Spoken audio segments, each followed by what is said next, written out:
প্রায় প্রস্তুতির শেষ পর্যায়ে আমাদের গাওয়া ঘি। কালারটা দেখুন, মোটামুটি এটাকে আপনারা বলবেন 95% কালার।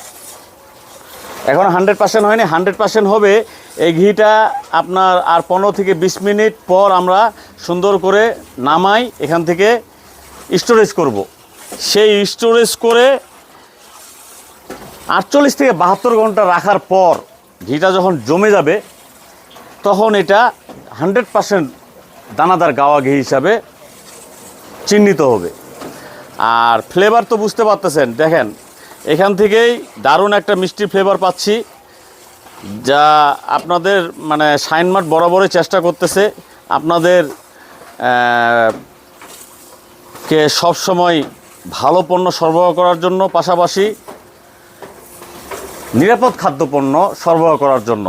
কারণ আমাদের ঘি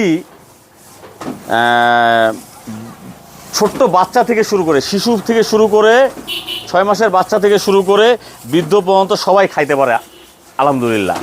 এটা আমরা নিশ্চয়তা প্রদান করি, কারণ আমাদের এখানে কোনো ধরনের প্রিজারভেটিভ, কোনো ধরনের কেমিক্যাল, কোনো ধরনের কোনো কিছু আমরা অ্যাড করি না। একেবারে ন্যাচারাল একেবারে ন্যাচারাল ঘি আমরা উৎপাদন করতেছি ইনশাআল্লাহ।